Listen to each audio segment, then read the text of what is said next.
Today's guest runs one of the most iconic steelhead schools anywhere in the world, right on the banks of the Skeena River. His passion for spey casting and wild rivers has taken him from guiding anglers on massive glacial flows to building a lodge that serves as home base for one of the most unique fly fishing experiences in North America.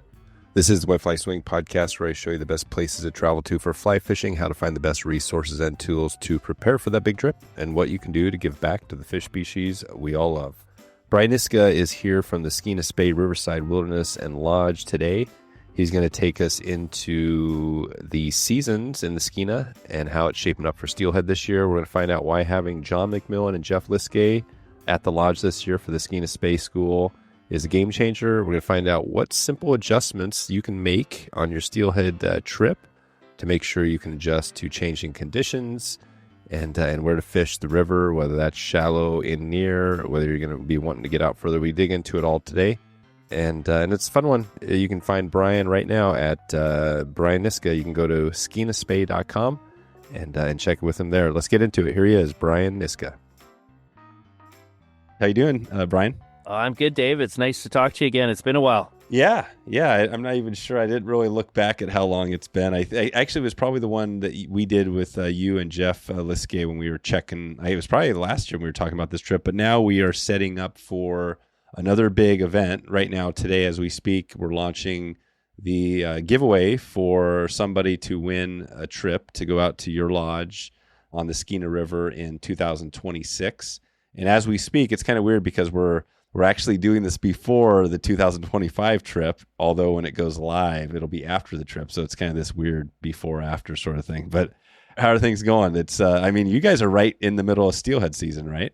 Yeah, it's crazy right now. Super busy. We've got some nice hot weather. Finally got some proper summer weather here at the end of August.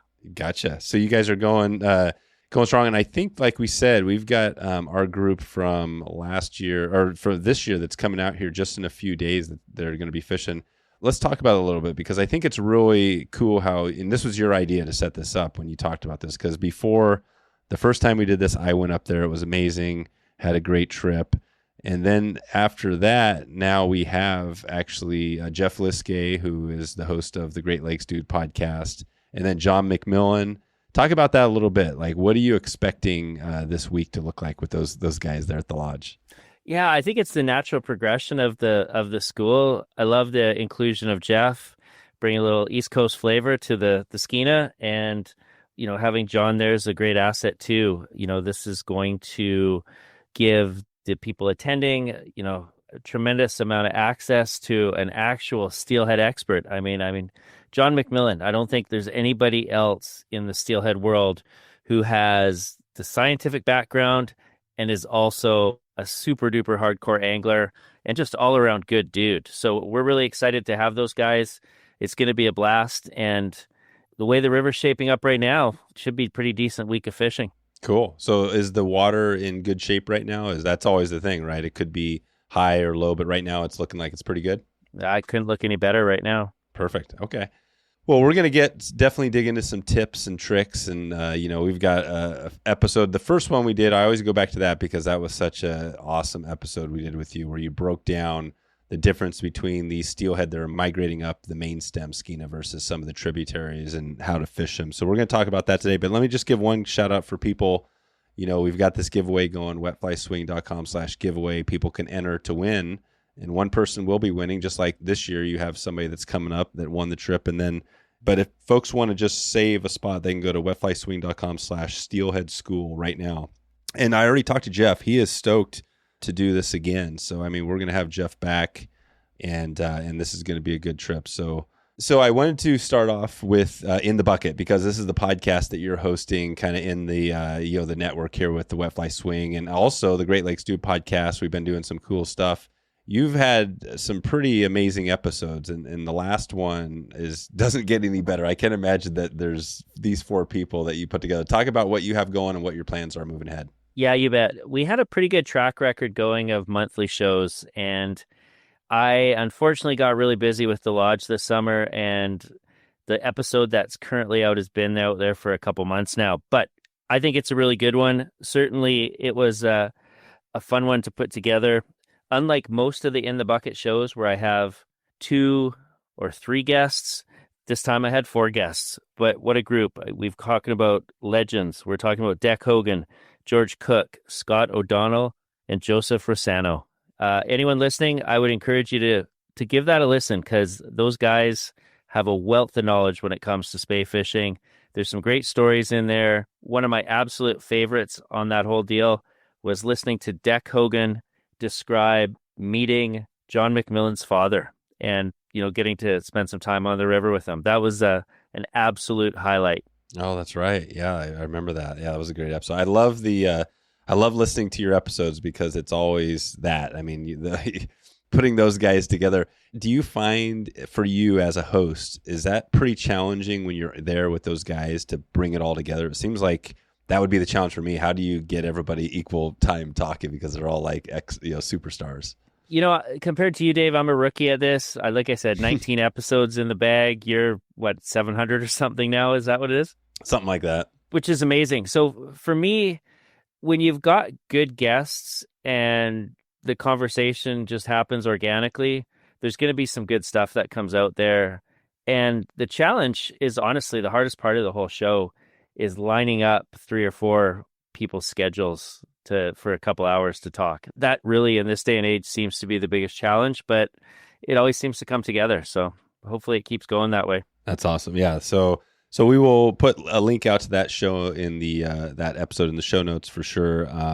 But yeah, let's talk about this trip, because as we speak, we've got a crew that's going out there this year. We've got a winner going out this year, and we're giving away a trip for next year. Let's bring it to the timing of this trip. It's kind of late August. We're going into September. If somebody was going to be heading up there, and I have talked to a lot of people, I'm telling you, the Skeena, I'm not sure about the numbers there, but the numbers down the lower 48 for steelhead are definitely up this year. We're seeing a little bump, and so people are fired up. And I've heard people talking about our local waters that they're catching summer steelhead. Maybe talk about that. If somebody's thinking about coming up there, what is the first thing? What are you telling them to get prepared for a trip like this? Yeah, so specifically this year, 2025 versus 2024, so far we don't have as many fish around as we did last year at the same time. It's still, it's middle of the season, so that can change, but last year was really exceptional, and hopefully this year finishes strong. This is a neat time of year, end of August. Most people consider this prime time, the middle of the season. It's a period when you have a lot of different species co-migrating. You've got, in addition to the steelhead, of course, coho, and that includes the big northern coho. That's something, that's a fish that our guests are often equally excited to catch as steelhead.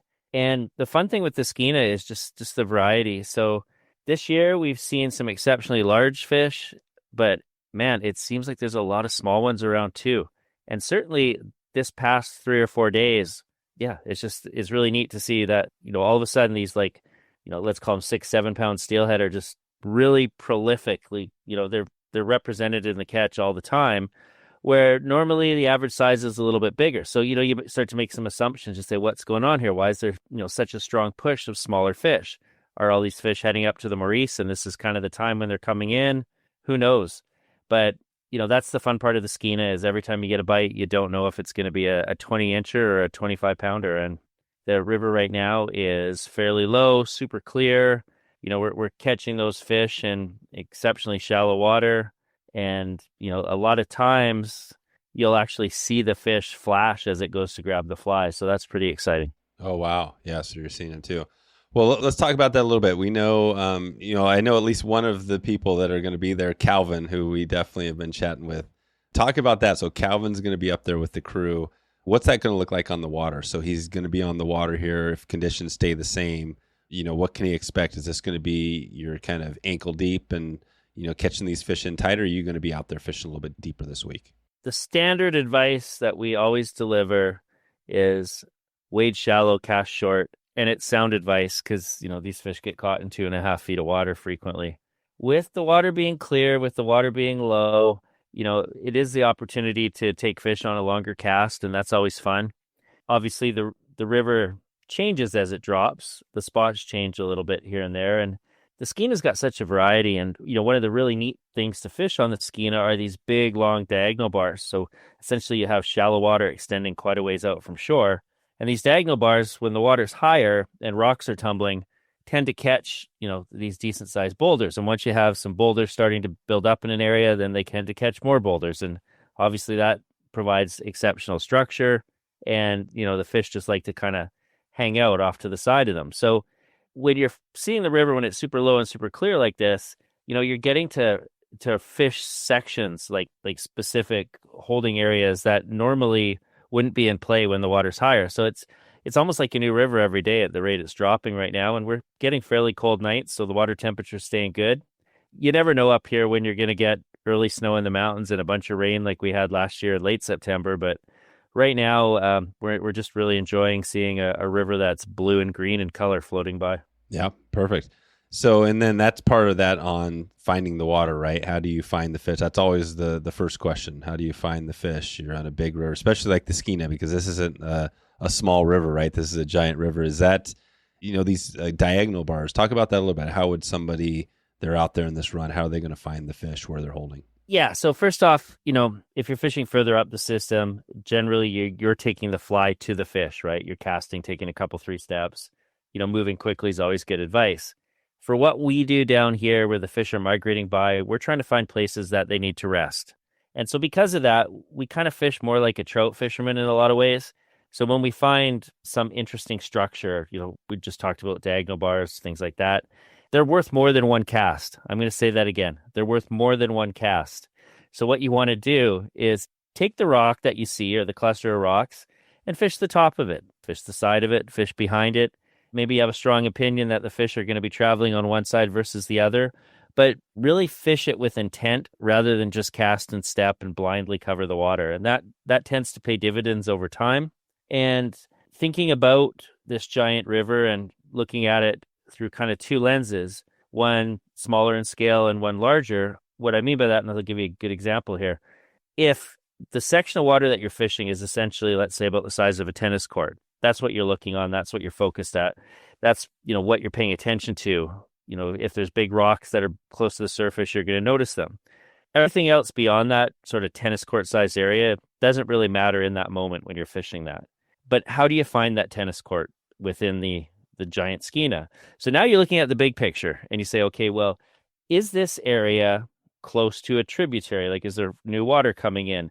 Is there islands? Is there a canyon close by? Is there, something interesting happening here with, there's some scallop bays and points or diagonal bars? What is it that causes the fish to want to hang out in this section? And essentially you could think of these sections as rest areas off of a highway. And, if you were someone doing a long drive, there's certain places where it makes sense to pull over. And, this is kind of the deal here. These fish are swimming a long way. They're partway through a very multi-week type journey, and they're going to need to rest. So what we're doing is we're finding the places that they rest, and it's kind of an ambush fishery, and that's probably the best way to think of it. And once again, we're not necessarily taking the fly to the fish. We're putting the fly out there in the area where we think the fish are going to be using and letting the fish find the fly.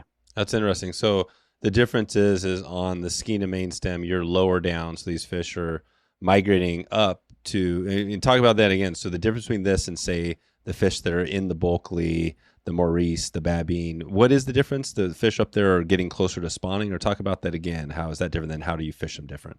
If you were fishing further up the system, essentially you have a bit of a captive audience. Those fish are going to be hanging out, maybe not always in the same runs, but certainly in the same section. They're holding fish.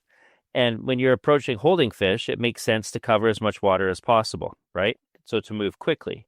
For what we're doing, where the fish are moving through, we're looking for the areas where they need to slow down, areas where they need to rest. Simply put, areas where they need to make a decision, to make a lateral move, to go left or right. They'll swim up one bank, then they encounter a point with a diagonal bar off of it. At some point, they have to cross that diagonal bar. Where are they going to cross it? But there's going to be a spot there where it gives them some sort of pause, which makes them accessible to you. And so what we're doing down here is we're finding those areas, typically looking for structure, whatever that means, whether it be larger rocks, whether it be points, bays, diagonal bars, could be logs jammed in there a certain way. Anything that disrupts the current and makes seams, those are the areas that we want to spend our time. And we just put the fly out there and swim the fly nice with just the right amount of tension. And if a fish comes by, hopefully they grab it. The cool thing down here is they haven't seen a lot of other flies, whereas when you're further up the system, they've seen everybody's GPs and intruders and Egg you know sucking leeches. yeah, so it kind of makes sense to try and show them something different up there. Whereas down here, you can put the fly that you like the best and just leave it there all week, and there's not a real reason to change flies a bunch if it's working for you.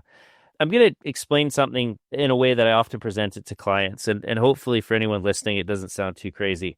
What I do with the guests is when I'm trying to, break down the river and say, okay, well, current speed is really important. I tell them, imagine you're up above looking at the river, and any water that's too slow, we might refer to this as frog water, but essentially water that doesn't have any current.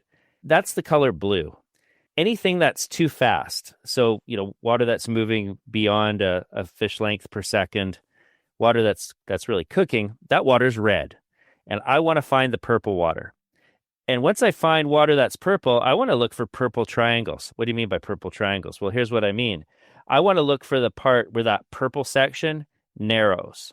That's a funnel, right? So if you can find these purple areas, which are essentially water that's moving at the speed steelhead like, and then you find where that purple area gets a little bit more constricted, you're going to find a good spot to try and ambush a fish. And so when you're looking at current speed, anything that's floating by is key. Your fly line itself is a really good indicator. And this, I think, is also why, you'll hear guys talk and say, oh, I really felt like I was going to get one, or it felt fishy in there. Well, what does that mean? It means that the fly line and the fly were moving at a speed that was familiar, a speed that you associate with catching fish. And people that spend a lot of time in the river can spot that from a long ways away. Other people have to get some positive reinforcement to really believe in it. But current speed is important. Fly tension is important. And spending your time fishing the fly well in areas that the fish are going to use, it's not a guaranteed thing, but luck is still a big part of it. But that definitely positions you to be lucky. San Juan Rodworks started with a simple belief: great fly rods and gear shouldn't cost a fortune. As a family-run company, they focus on building high-quality fly fishing products that perform on the water without the premium price tag. You can try San Juan Rodworks for 30 days, risk-free right now, and if you're not satisfied, send it back for a full refund. You can go to sanjuanrodworks.com. That's SANJUAN Rodworks.com. Located in Boulder, Colorado, Intrepid Camp Gear is dedicated to designing and manufacturing the best and most highly engineered automotive camp gear on the market. Intrepid Camp Gear specializes in rooftop tents and aluminum cargo cases designed for skis, rods, hunting gear, and any other gear you may be hauling. Elevate your adventure with Intrepid Camp Gear right now. Head over to wetflyswing.com/intrepid right now. That's Intrepid, INTREPID, Intrepid Camp Gear. As we talked about this trip that we're doing with our Skeena Steelhead, our space school, we mentioned Jeff Liskay. So this is not only are the clients, the people that go on this trip, going to have connection with your guides who are great, and we've talked about them before, but Jeff's also going to be out there, which is kind of, as a host, right? How does that look with Jeff? How do you foresee that happening? You've got a couple of clients, Jeff, out there. How does that break down on the river? Yeah, well, I think, Jeff's a pro, no doubt. And I think that it's going to be really motivating for anybody who's on the trip to, see how he breaks down a river that's not as familiar as the stuff he's normally fishing, right? I mean, this guy comes from a different environment, but he's an absolute predator. And to see him break down the bigger water and, get his thoughts on what he's looking for, I think that's really valuable. And once again, having John McMillan there too, yeah, I mean, I'm really jacked up for this trip. This is going to be great. Yeah, do you have your questions lined up for John? Yeah, always. I want to just take a moment and talk about John's organization, the Conservation Angler, because, it's a really unique group that is focused on conservation, but from the angler's perspective, talking about, some of the lessons that were learned in Russia when it comes to using the angler effort to gain scientific knowledge and to greater protect the fish. So this is essentially a way that angling aids in conservation. And I see the conservation angler doing big things here in North America over the next few years with John at the helm. Once again, you couldn't ask for a more knowledgeable guy, a more passionate angler, and just a really smart person when we look at what can we do with our fisheries to make them sustainable for the long term. Yeah, I'm on the conservationangler.org, and yeah, they got some of their wins, talking about the Olympic Peninsula, Columbia. Basically, I mean, the areas they're covering are kind of Oregon, Washington, and I think they're going to be potentially doing some stuff in the future up in your neck of the woods more, which is pretty cool. What would be John's coming up there? Everybody is going to have this amazing chance to connect with John. What is one question that you would have for John? I know you've had him on the podcast, so you've already asked him something, but anything new that you're thinking that you'd want to hear from him while he's up there? Yeah, you're right. We've done a couple shows with John. One that I actually had a guy today telling me it was his favorite, and that was the show we did with John, Bob Hooton, and Brian Morrison. And Brian Morrison's a biologist from the Great Lakes. Bob Hooton is a retired biologist who used to be in charge of the Skeena area. And the other show that I did with John, he was with Tom Perro, and we actually talked quite a bit about the conservation angler. But, whenever John and I talk, and, I speak with him probably about once a month, I always want to find out more about the work he did on residualization. I think that the sort of plastic life history of these fish, in the sense that, it's not locked in, right? There's a certain number of years that they might decide to stay in freshwater, and a certain number of years that they might decide to stay in saltwater, the potential to do another journey in the ocean. And then, what we're talking about, which is residualization, this idea that if the fish get too big too quickly or don't get big enough, that they're not going to smolt, that they're going to residualize and become resident trout. But those resident trout can play a role in preserving, the genetics for future steelhead runs. And, John's a world leader on that research. And I think that, on especially the central part of our BC coast, there's some real questions there. And also the interior, thinking about the Thompson. And why are the Thompson trout doing so well, like rainbow trout, but test fisheries suggest that returning number of adult Thompson steelhead aren't doing great? What's going on there? Is there a chance that some of these steelhead progeny are living a life of a resident trout because, that environment has a lot of food in it? Typically, coastal type rivers don't have large populations of resident trout. The Thompson's inland, and the Thompson comes basically out of a desert. And, anyone who's fished it, it's their favorite steelhead river. It really is. I hope we get to do it again. And these fish have shown over time, and, pretty much anywhere you find them, that they are capable of using habitat when it's available. And we can make it hard with having, net fisheries that intercept them. We can make it hard by having regulations that don't protect them. And if we do a better job of managing, these interceptions, whether it be in the approach waters of the ocean or in the river itself, we really should be able to find a way to get that fishery back to life. And I think John's got some ideas, and hopefully over time we can get the ear of government and find a way to, manage these fish for the value that they have. And I don't just mean economic value. There's the whole social value of it. And at the end of the day, Dave, look, anglers aren't the problem. Yep. Anglers are the guardians of the resource. Anglers dissuade poaching. If you can weaponize, the angler effort for science, I think that you can learn a lot in a very cost-effective way. And I think that it's important to keep people connected to these wild places. And, hopefully that's something that the conservation angler can do. And if they do end up doing some stuff up here in BC, I'm all in. Yeah. I think that's exciting to see that potential and have John up there. And everything you're talking about is really interesting, and hearing more about that, the residualization of rainbows and that whole thing. That's an interesting conversation because, the Skeena is known for, like you said, some of these giant fish. I mean, I know when I was up to the first time back in the day, somebody caught what was close to a, world record steelhead. I think it was like in the over 40 pounds, I think, or something like that. Maybe it was like 30, I can't remember, but it was like this giant fish. So why is it that the Skeena is known for these big fish? What it's about these fish? They're just out in the ocean, the life history, they're out there longer, essentially, right? Well, I think that there's a few different things going on there, but I want to talk about one fish in particular right now. It's a picture from the 70s that Bob Hooton gave me. It actually appears in one of his books, and the picture is of a 50-plus pound steelhead, dead, of course, unfortunately. It's not his photo. He was given it. And I mean, I'll get this photo to you, Dave, because it's Yeah. exceptional. When you see this photo, you're going to look at three things. The lady holding it, we don't know how tall she is, right? We don't know how tall she is. But what we do know is she's not holding the fish out. She's holding it with both hands in front of her, and the picture is taken from the side profile. So the fish, it's not like today where everyone angles the fish out and it looks huge, but then you look at the guy's giant hand supporting it and the whole thing's in focus. This is a picture from the 70s. She's holding it close to her body because it's darn heavy, and we don't know how tall she is. That's important to note. But most people have similar size heads, and so you look at the size of her head and you look at the size of the fish's head. The next thing you look at is the adipose, and it is massive. And then the last thing, when you check out this photo, look at the wrist on this thing.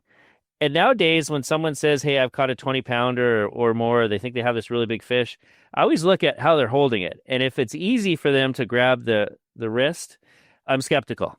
Because a true monster steelhead, it's even as a bigger guy, it's hard to get your hand around there. Yeah, and this thing, I don't think you could, Dave. This thing is a tank. It looks like a big Chinook, and it's this awesome looking steelhead. And I will definitely get you a picture of that. Yeah. So this is good. So that's, and that is what the Skeena, you got a chance for, maybe not a 50-pounder, but something big. And even, I feel like you get a upper teens or even a teens fish. That's a pretty amazing steelhead, right?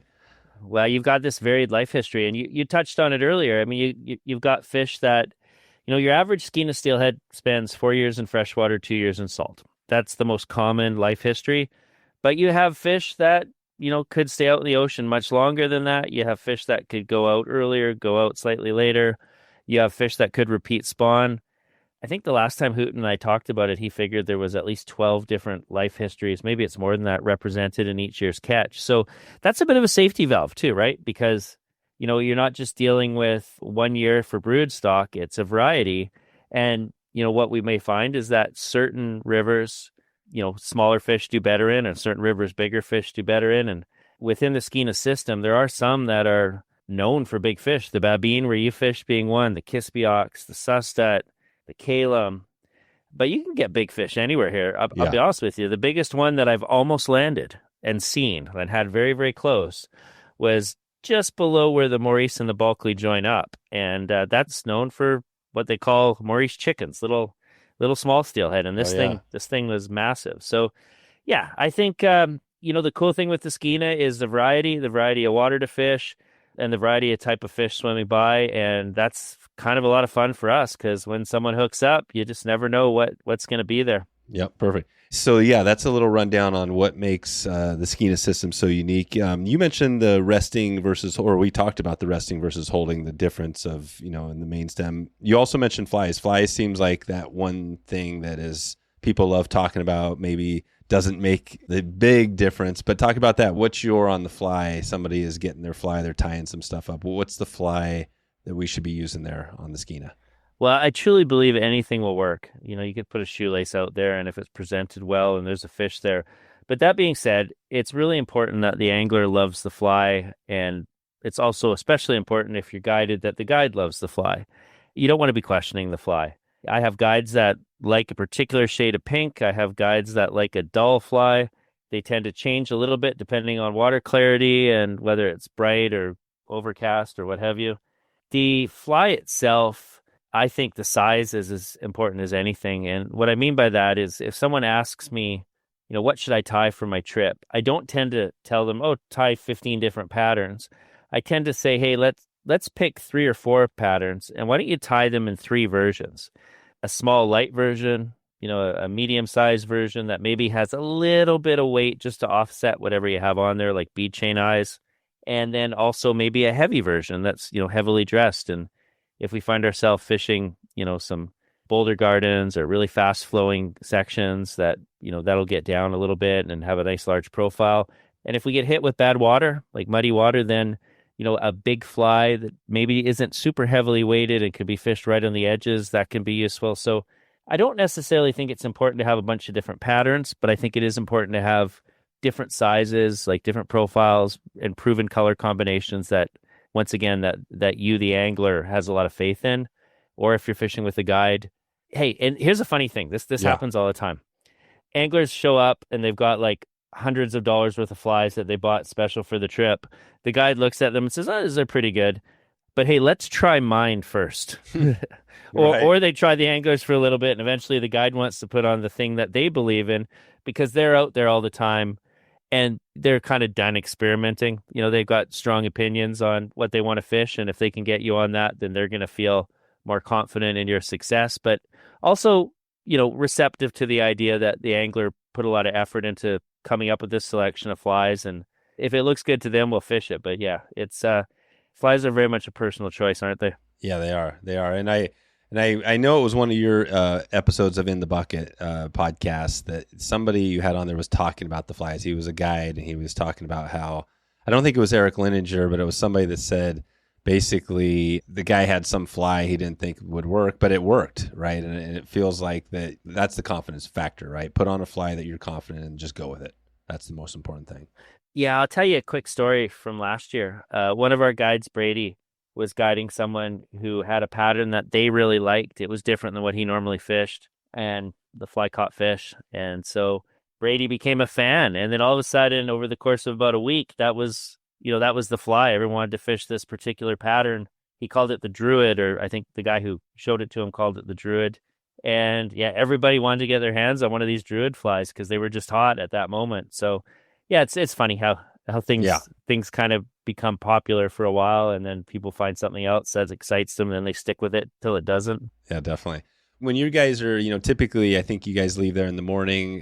Talk about that day on the water. Are you fishing all day long? Does it matter kind of where you're fishing? Describe what a typical day looks like out there. We're pretty chill. We're very relaxed with our day. We do breakfast at 7, and then we generally hit the water about 8.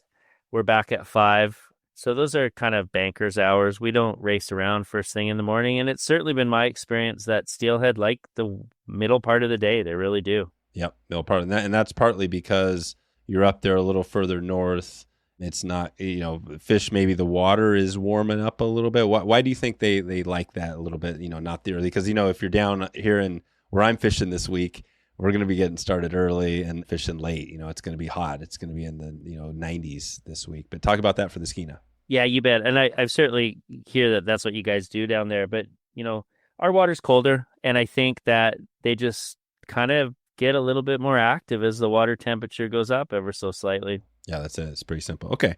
So that's going to be it. We're going to be chasing, some of these fish. I mean, small, big, really doesn't matter. I mean, it's catching a steelhead. But you mentioned the other species. I think when I was up there, with you guys, catching a coho was kind of a game changer because I wasn't expecting that. And then there's pink salmon too, right? Are there any other species other than that up there? I know Chinook has been closed for a while, but what's the other one we're missing? Sockeye, right? And chum. Or do you guys have those species as well? Yeah, you bet. So sockeye is typically caught by people trying to harvest sockeye. We occasionally get one, usually on the dangle. And by dangle, that's what we refer to the end of the swing when the fly's just hanging there. Sometimes a sockeye will come and grab it, but mostly we're catching steelhead, coho, and pinks. There's a lot of pinks this year, but those are thinning out now, and hopefully in a couple weeks we won't be trying to not catch pinks because that's where we're at right now. There's so many of them that we're actively trying to avoid them. Right. And yeah, that's right, because pinks pink's just another one of those fish. You're trying to get your steelhead, and there's a lot of pinks out there. So you have that, and I know when I was there, I caught a few of those as well. But okay, well, anything else you want to set up? Again, we're trying to prep this trip. Somebody's getting ready to head up there. Maybe they're planning a trip. What else? Maybe you got a couple tips you're telling somebody on the water to have more success, before they get up there. What's the secret to landing maybe their first steelhead or a nice fish up there? Yeah, so I'm going to give you general advice for anyone coming up to Skeena country, and great if they're coming to fish with us, but equally great if they're just fishing on their own and doing whatever it is. And that's expectations. This is in a lot of ways, hey, look, within the bucket, there's been a bit of a theme at times where we end up talking to people who are skiers and snowboarders. And I think the two activities have a bit in common. And one of the things they have in common is, if you want to ski powder, if you want to ski deep, fresh snow, it's not there all the time. You got to wait for conditions to line up for you. And if you steelhead, you're going to hit bad periods of bad water. You're going to hit periods where there's not a lot of fish around. You're going to hit periods where the river's rising. Sometimes you might find yourself not fishing and just waiting. And that anticipation for the river to come back into shape is really pretty cool. And the way you best can set yourself up for success whenever possible is to lengthen your steelhead trip. Come for the longest period possible. That's going to give you the best chance to have good conditions. And, if you do end up in a situation where, whatever river you're on blows out and you have to wait for it to come back into shape, don't let that discourage you. It's equal for everybody. And, when it does come back into shape, it's often these little high water bumps that bring in fresh fish. When the water's low and clear, enjoy that for what it is, the opportunity to fish smaller profile flies. Sometimes the visual aspect, I talked to it earlier about, seeing fish flash when they grab the fly. But, just recognize that you're participating with the weather, right? Yeah. And when we deal with later on in the season, like getting into October, we get snow in the mountains, then it gets warm and that snow is going to come down and screw up the fishing. It's frustrating, but there's nothing you can do about it. So once again, anyone coming up here, just have that expectation that there's going to be days where you might not get to fish. There's going to be days where you're not going to catch anything. And there's going to be days where you get lucky and something fantastic happens.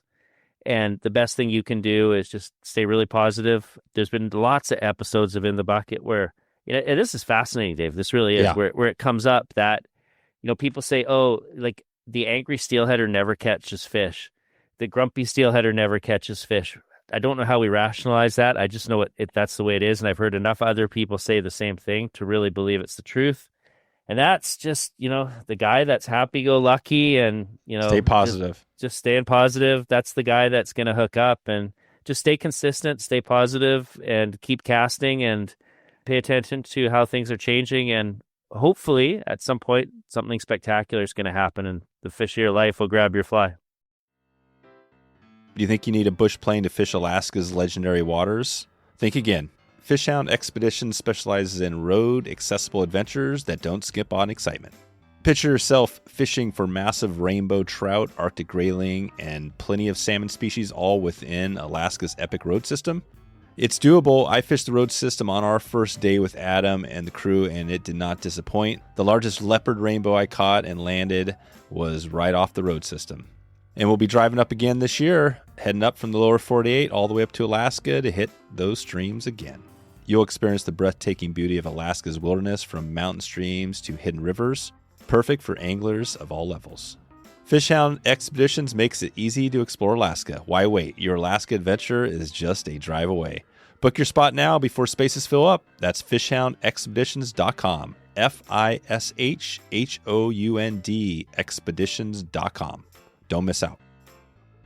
Pescador on the Fly offers a full spectrum of fly fishing gear for any angler at any budget. By bringing high-performance rods directly to the angler, they eliminate the middleman markup, saving you time and money. The top-tiered El Rey series is designed for serious anglers, with the El Rey G6 being the most packable, high-performance rod on the market. And most anglers who try the G6 can't believe it is a 6-piece rod. It performs just like a 4-piece. There's no difference in performance. Whether you're fishing local streams or embarking on your next adventure across the world, the G6 delivers precision and power wherever you go. You can get 10% off your next order right now if you use the code WETFLYSWING at checkout. That's PescadorOnTheFly.com. Use the code WETFLYSWING for 10% off. Never fly without your G6. Discover the El Rey series and more at PescadorOnTheFly.com. What happens if you get it comes in, the river blows out, it gets high? How are you fishing that higher water? Talk about that. Obviously if it's like brown chocolate, you're not fishing, but once it starts coming in a little into shape, how are you fishing that differently than, say, the low clear stuff? Yeah. So first, let's say, hey, there is definitely a scenario where, you don't fish because the water's coming up too much. There's stuff in the water. It's just generally not the best idea to be out there. But sometimes the water's coming up slightly and the visibility is lower than normal, but still viable. And in that situation, the fish are going to be found on the edges. In that situation, you're going to fish a larger profile fly. In that situation, you're going to concentrate more on the end of the swing, fishing towards the dangle. You're going to be wading shallower. And the advantage in that situation is that the fish are going to be hanging out in even shallower water. So what I've done with some level of success when the water looks absolutely hopeless is fish a very short cast, like maybe less than your head even, and stand very shallow, like ankle deep, and just work your way into 2 feet of water, because that's where the fish will be. And once you've had some success in that type of situation, it's easy to approach it with confidence, but you do need to change your strategy. And hopefully, hopefully that's not something that this group's going to have to deal with. Certainly the forecast, for the wet fly group coming in now, it looks very positive. So, but it's not always going to be that way. You steelhead enough, you're going to hit bad water, and it's just a question of what you do with it. Yeah, definitely. And then on the low and clear, the opposite, where it's getting really low, is everything the opposite? Are you fishing out there deeper? Talk about that. Using smaller stuff, everything there? There's a couple of different strategies there. I remember years ago when I was a guide on the Bulkley and we would get hit with low clear water, a lot of folks would, they'd be doing what you're thinking, fishing smaller flies, drab patterns. But then there'd be like some other anglers that took the opportunity to fish the middle of the river where there was some really, truly large boulders. And they weren't shy to put on big flies. And they were basically trying to motivate fish that, were using the low clear water to hang out in a more of a mid-river type environment. Now, the Skeena is pretty big, so we do a little bit of that type of thing. But generally speaking, on the main stem Skeena down here, low clear water means that we downsize the flies. And, if we are fishing longer casts, we're still in pretty shallow water. And how big is the Skeena? What is the river flow on up there? We always say, CFS, cubic feet per second, or what is it there? Yeah, I don't know why Americans are so in tune with that and Canadians aren't. Oh, they're not. So you guys aren't. How do you judge? How do you talk about how big the river is? I wonder if it has to do with, you guys have such a culture around dams, right? Like there's so many of them. So yeah, Americans are always asking me about CFS, and I'm like, man, I don't even know. I suppose I could look it up. We're pretty lucky here at the lodge because we can look out the window of the fly shop and get a pretty good idea of what the river's doing. But there is a website. There's a link to it on the bottom of my Skeena Spey website where you can check out the river height, see if it's going up, going down.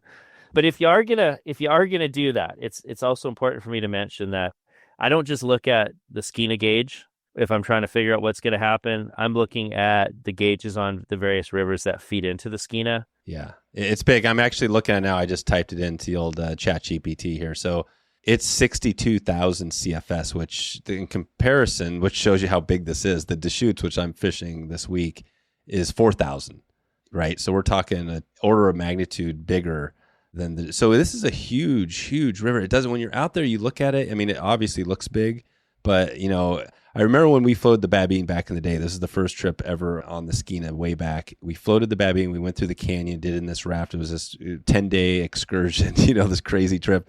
We float out the Babine and it flows into the Skeena, and all of us looked at each other thinking, oh my God, because we hit the first rapid and it was like, we are in for some stuff, right? And that's when I first knew the size of the Skeena. But yeah, it's huge. It's massive, 60,000 CFS. Yeah, but once again, very broad but quite shallow in the water we're fishing. So kind of unique in that regard. I guess I should mention one more thing, and this is especially true down here, but probably relevant in other parts of it. Sure, we catch some big fish, but the river's very shallow, and we fish very heavy line. So 20-pound maxima is the standard leader, and the reason for this is if you do hook a good one, and it takes a bunch of line, you're deep in your backing, that leader is going to get a lot of friction on it, a lot of rubbing on rocks. So, fishing a lighter line is going to lead to heartbreak. They're not leader shy. If you're coming up here, go get yourself some 20-pound maxima or equivalent. That NOM product called Zentai is a good choice. For similar diameter to the Maxima 20, you're getting pretty much double and a bit breaking strength, allegedly. And it does seem to be tough. So we tend to fish one of two things, either 20-pound Maxima or the NOM Zentai, the difference being price. The Zentai is significantly more than the Maxima, but they're both up to the task. So definitely upsize your gear, get a big reel, lots of backing, and fish heavy tippet, if you want to call it tippet. But heavy tippet. And is that I know Jeff, when he's fishing the Great Lakes, he fishes a really short leader, like 18 inches. What's the length on the leader that you're using on the 20 a 20-pound? I tend to kind of do like an arm's length. Let's call it 3.5, 4 feet. So it's a little bit more than that, but still, still fairly short. Yeah, so short. Okay, and then the tips and all that stuff you're using just depending on what you're doing. What's your typical normal conditions? What kind of tip are you using out there? Most of our guests fish Rio Mo tips. They work great. And so for anybody listening, if you're not familiar with the Mo system, it essentially works like this. You've got a 10-foot sink tip, say, and that 10-foot sink tip comes in different configurations. So you can get it in what they call medium, which is T11, 11 grains per foot. You can get it in heavy, which is T14. There's an extra heavy T17. There's a lighter one down at T8. But let's just talk about T11 for the moment, because that's the most common one that we use. So that T11 tip is available in 5 feet sink, 5 feet float. That's a 10-foot tip, meaning 5 feet of it's going to sink and 5 feet of it floats. This is going to weigh the exact same as the tip that's 10 feet of T11 sinking material. This is going to weigh the exact same as the Mo tip T11 with 2.5 feet of sink and 7.5 feet of float. And they also do this with intermediate instead of float. So you can get 5 feet of intermediate, 5 feet of T11 sink, 7.5 feet of intermediate, 2.5 feet of T11 sink. You get it? There's just a variety of configurations. And why do we like these? We like these because we're fishing shallow water around big rocks. And if you have a 15-foot sink tip laid out there, it's likely to wrap itself around a rock, and that gets very frustrating very quick for everybody involved. So these shorter length tips allow us to fish proximity to the structure without snagging. And you might think, why don't they just use a 5-foot tip that gets attached to their spey line? And the reason is it wouldn't cast very good. Right. So the nice thing with the Mo setup is you've got the same weight tip regardless of the configuration. So the casting stays nice and consistent. They do make a longer version, but we tend to favor those 10-footers. And if I only had to pick one, I would tell you to put the 5 and 5 T11 on there, and you'd be good for just about anywhere on the main stem Skeena down here. Okay, so the 5 float, 5 sink of T11. You got it. That's the one. Okay, and just a question. I'm not sure. It's been a while probably, but the Chinook, which I know is closed, do you remember what was your typical line you were fishing back when you fished for Chinook out there? Yeah, I mean, that's a bit of a political football why that fishery isn't available to us anymore. I'm going to vent for just a second since you brought it up. I mean, it's wild times that we can't catch and release these things in the river, but that very same fish can be caught down in Prince Rupert at the mouth of the river, and that very same fish can legally be harvested out in the Haida Gwaii. And for some reason, the folks fishing in the river bear the full brunt of the conservation effort. Oh, that's crazy. When their catch rates are so much lower than the fishery in the marine environment. And also, catch and release in the river has a much higher survival rate than catch and release in the ocean. So even when we have periods of time where Chinook might be closed in Prince Rupert, they're still allowed to target them, whereas we're not allowed to target them in the river. Hopefully that changes. Anyone with any power listening, I think it's important to understand that river fishing is very accessible to a large percent of the population. It's not just about guiding. It's not just about fly fishermen. It's about locals just want to take their kids out bar fishing and hang out on the river in the summer. And it's a shame that this is a fishery that has essentially, been closed, but given priority to people fishing in the ocean. So anyways, back to your question. What are we using? I would generally have 3 rods rigged in the boat. I know that sounds excessive. It's just what I would do. And the 3 rods I have rigged would look like this.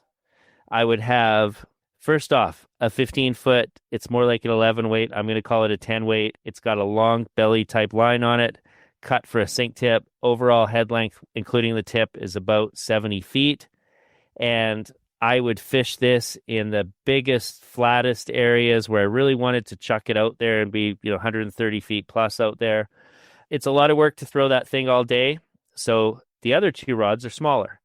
The smallest one would be, it's a 13-foot 5. It throws a 720 Skagit head. Generally, that's a floating Skagit head. In front of that, I'm going to have 15 feet of T14. That's the one that I want to fish that the most because it's the lightest, it's the easiest to carry around, it's super capable when it comes to landing fish. And then we have the mid-in-between one. And the in-between one has an intermediate Skagit on it, or game changer type, something with a longer section of sinking on it. It's going to throw a similar weight, like 720, 750 kind of deal, but it's a bigger rod. It's about a 14-footer. So once again, the 15-footer with the long belly, the 13-foot 5 with the true Skagit, and then we have one that's just a little bit bigger, around 14 feet with the intermediate, and that extra rod length helps lift the intermediate out of the water. And this is the one when you really want to reach it out and get it deep at the same time. And I would put 15 feet of T17 on that. And remember, you got intermediate behind it. That is the Big Daddy Bomber. So those are the 3 rods that I really miss driving around with on the river. And it's a lot of fun fishing the big heavy stuff. You're nowhere near the bottom, by the way, Dave. You probably knew this. Like you're not dredging the bottom at that point. No. You're fishing 6 to 9, 10 feet of water, and you're in the middle of the water column with that heavy stuff. Right. Yeah, that's cool. And I will say is, if they ever open it up on the Skeena, I'm definitely going to be excited to hopefully get up there for it, because I fished for really my first time swinging for Chinook up in at Togiak River Lodge. And it was just, finally feeling the chewing the gum, which George Cook mentioned, has mentioned a number of times, feeling them chew the gum and then having to set the hook, do that whole thing, right? Is it the same there? Probably, is it exactly the same? You get them chewing the gum and you kind of have to do the set the hook, right, and all that stuff? Yeah, it's different than steelheading, right? Like your takes are generally above the turn, so above 45. Sometimes it's almost like they see the fly coming, it hits the water, it moves about 7 or 8 feet, and boom, there's a fish on it, ripping. Look, George is a true pioneer of that Chinook fly fishing, and chewing the gum, that's a good analogy for anybody trying it out. But, steelhead, what we tend to tell our clients, and remember, they're coming at the end of the swing a lot of times, the bottom half, is let the fish grab the fly, let the fish swim away, don't do anything. Chinook, we say, let it bite, God save the queen, hit it hard. That's right. God save the queen. Yeah, you guys have the good take on that. Just let it take and then hit hard. Cool. So I guess let's kind of start to wrap this up here pretty quick. We've been talking obviously steelhead this trip. I think that everything we have going here is building up for a cool season. Let's take it out here. I was going to mention, you mentioned the conservation. We typically like to do our conservation kind of segment here where we give a shout out to a good group. You mentioned one. Other than the conservation angler up there in your neck of the woods, who else is another group? I think John told me about the Babine River Foundation. I might be off on that a little bit. Do you guys have some groups up there doing some work in your neck of the woods? Yeah, the Babine River Foundation, I think, has done some good stuff up on the Babine. Okay, good. Well, anything else, just as we take it out of here, you mentioned some tips. I know we'll put links to the episodes you've done in the past where you really broke this down thoroughly. But as far as on the water, it's pretty straightforward, right? You get out there, you're swinging your flies. Do you feel like, is it the cast step, systematic thing out there, or are you really sticking on those buckets? No, we do move through the run, but the point I'm making is we don't cast and step on every cast.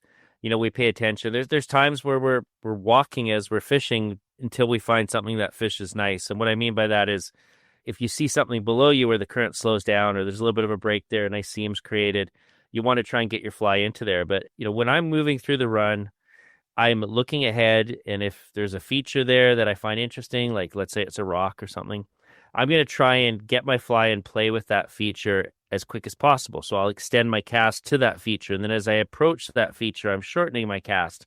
I'm being thorough on one side of the rock. As I pass it, I'm hanging one off the backside of it. If I like the way that goes through there, it's not too swirly, maybe I'll park there for 5 minutes and really give it a good shake. If I'm fishing in a group, like if I'm fishing with another person, right, then it's important to be a good citizen and to give everyone an equal chance and not grow roots in one spot. If I'm fishing by myself, I'll fish a little slower with a little bit more purpose. I want to learn more about the feature I'm fishing, so I want to give it a solid 20 minutes to see if anything comes by. Keep in mind that traditional way to fish the lower Skeena was bar fishing with spinning glows. What that is you throw out a bit of lead. Spinning glow is a buoyant little cylinder with wings on it. It's smaller than a golf ball. It spins in the current, but it's static. It's stuck in one spot. So for people fishing that way, and I fish this way with my young kids, you put that in the right spot in the traveling lane, the fish will come and grab it. If you put it in the wrong spot, you're not going to catch as much. And so the point being that spin and glow in the right spot, just hanging out, will outfish the best fly fishermen on the river. And the reason is, we're moving through that traveling lane. We're not just always in that traveling lane. So, traveling lane is really important. And, Yeah. I think I said this before on other episodes, but I'll do it one more time here because I think it's decent advice. And that if you're a new steelheader, you got a few things to pay attention to. So when you're looking at the river, whatever river it is, and you're trying to decide where to spend your time, you're looking for structure. And most people know structure when they see it. Some of it's really obvious. It's, things sticking out of the water, things making seams. But it could also be more subtle. It could be pink salmon reds or depressions. Sometimes ice flows scour things out. So it doesn't necessarily always have to be like a big rock. It can also be a little scoop it out area. So any type of structure is important. So that's one. Two would be speed and depth. And those kind of tend to correlate, right? You find the right depth and speed are going to match up. And then the last one would be location on the river. And, certain things increase the value of the real estate. It could be, proximity to a tributary. We talked about that. It could be a section of islands. It could be a really big bend. It could be a change in gradient. There's a rapid there. There's certain things that cause fish to want to hang out. And hey, on the Skeena and probably other big rivers, this would be the same too.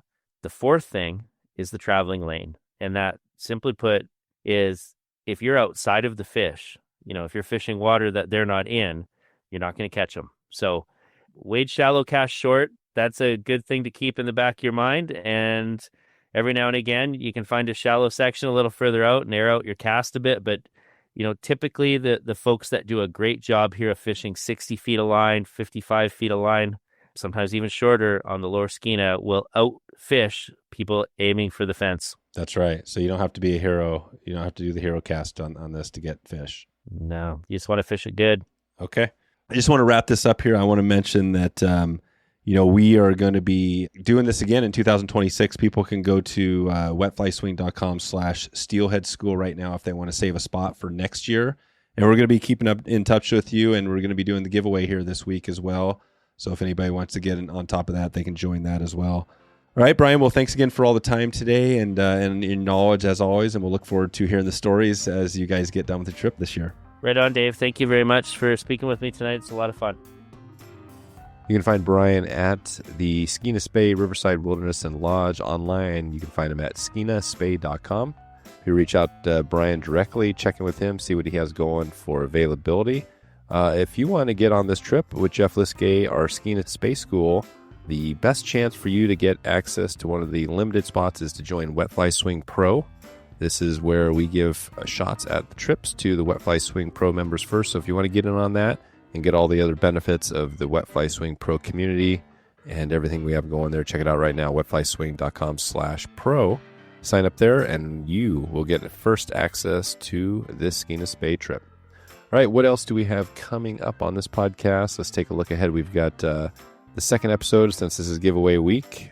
We've got the next episode of the Skeena River this week. Riley's going to be on. Riley LeBeau is on Wednesday, so we'll be talking about that. And then we're going to be jumping back into it next week with another follow-up. And hopefully we're going to have Jeff Liskay on here as well to help shape things up as we go. All right, that's all I have for you. I hope you're having a good evening, a good morning, or a good afternoon. And we'll look forward to seeing you on that next podcast episode. Talk to you then. Thanks for listening to the Wet Fly Swing Fly Fishing Show. For notes and links from this episode, visit wetflyswing.com.